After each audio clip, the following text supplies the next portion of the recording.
नमस्कार मित्रांनो, आपल्या सर्वांचं शेतकरी अपडेट या चॅनलवरती स्वागत आहे। आजच्या या व्हिडिओमध्ये आपण महाराष्ट्रातील बऱ्याचशा भागामध्ये हवामानाचा अंदाज आपण या व्हिडिओच्या माध्यमातून घेणार आहोत। तत्पूर्वी तुम्ही चॅनलवरती नवीन आला असाल तर चॅनलला सबस्क्राइब करा, बेल नोटिफिकेशनला ऑनवर सेट करा, जेणेकरून अशाच नवनवीन हवामान अपडेट आपल्यापर्यंत दररोज इतक्या पोहोचत राहील।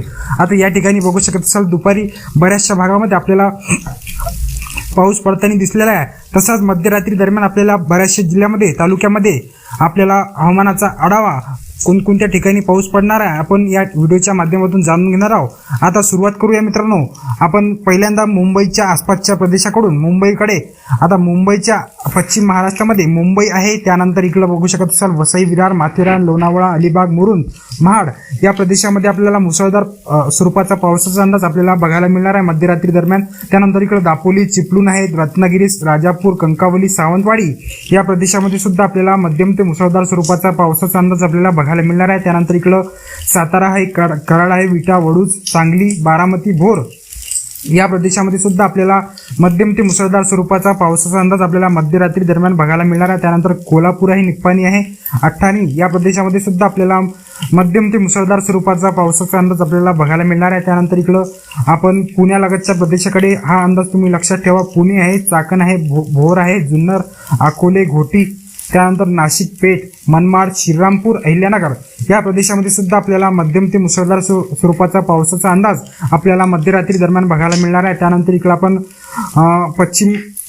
महाराष्ट्राच्या उत्तरेकडे आलो तर नंदुरबार आहे, धुळे आहे, शिरपूर आहे, खान्देशचा जो प्रदेश आहे मित्रांनो, नंदुरबार, शिरपूर, चोपडा, धुळे, जळगाव, मुक्ताईनगर, रावेर, त्यानंतर इकडं अंबळनेर आहे या प्रदेशामध्ये, परोळा या प्रदेशामध्ये सुद्धा आपल्याला मध्यम ते मुसळधार स्वरूपाचा पावसाचा अंदाज आपल्याला मध्यरात्री दरम्यान बघायला मिळणार आहे। त्यानंतर इकडे आपण बघू शकत असाल मनमाड आहे, येवला आहे, वैजापूर, निफाड, संगमनेर, श्रीरामपूर, लोणी, त्यानंतर इकडे सिन्नर आहे, दिंडोरी या प्रदेशामध्ये सुद्धा आपल्याला मध्यम ते मुसळधार स्वरूपाचा पावसाचा अंदाज आपल्याला बघायला मिळणार आहे। त्यानंतर इकडे आपण बघू शकत असाल श्रीरामपूर झाल्यानंतर इकडं जो छत्रपती संभाजीनगरचा जो प्रदेश आहे मित्रांनो, छत्रपती संभाजीनगर, कन्नड, त्यानंतर चाळीसगाव आहे, पिंपरखेड आहे, त्यानंतर इकडे आपण बघू शकत असाल भोकरदर, जालना, जाफराबाद, देऊळगाव राजा, अंबड, पैठण या प्रदेशामध्ये सुद्धा आपल्याला मध्यम ते मुसळधार स्वरूपाचा पावसाचा अंदाज आपल्याला बघायला मिळणार आहे। त्यानंतर इकडे आपण बघू शकत असाल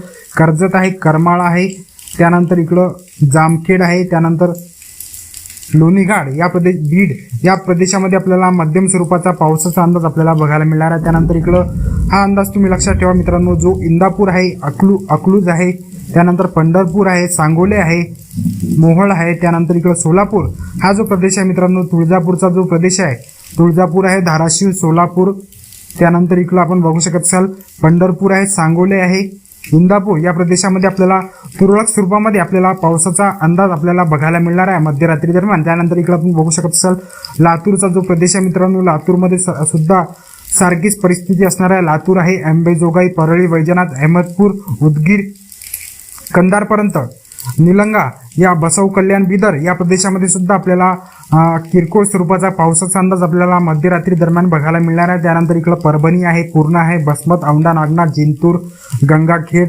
पाथरी, मंठा, शेलू, परतूर, माजलगाव, वडवाणी, रामपुरी, जालना, त्यानंतर इकडं शेनगाव, हिंगोली, त्यानंतर अर्धापूर, नांदेड, भैसा, भोकर, हिमायतनगर, धर्माबाद, नायगाव, मुखेड या प्रदेशामध्ये आपल्याला मध्यम ते मुसळधार स्वरूपाचा पावसाचा अंदाज आपल्याला बघायला मिळणार आहे। त्यानंतर इकडं आपल्याला यवतमाळ जिल्ह्यामध्ये ज्या ठिकाणी यवतमाळ आहे, नेर आहे, दारवा, डिग्रस, आर्णी, पुसद, उमरखेड या प्रदेशामध्ये आपल्याला दुपारी भरपूर पाऊस झालेला आहे। त्यानंतर मध्यरात्री दरम्यान सुद्धा या प्रदेशामध्ये आपल्याला मध्यम ते मुसळधार स्वरूपाचा पावसाचा अंदाज आपल्याला बघायला मिळणार आहे। त्यानंतर इकडे कारंजा, लाड आहे, मंगरुळपीर आहे, वाशिम आहे, मालेगाव, पातूर आहे, अकोला आहे, पाटी, दर्यापूर, बाळापूर, खामगाव, नांदुरा, जळगाव, जांभूळ, तेलारा, मलकापूर, बुलढाणा, चिखली या प्रदेशामध्ये आपल्याला तुरळक स्वरूपामध्ये ते मध्यम स्वरूपामध्ये आपल्याला पावसाचा अंदाज आपल्याला मध्यरात्री दरम्यान बघायला मिळणार आहे। त्यानंतर इकडे अमरावतीचा जो प्रदेश आहे मित्रांनो, हा अंदाज तुम्ही लक्षात ठेवा।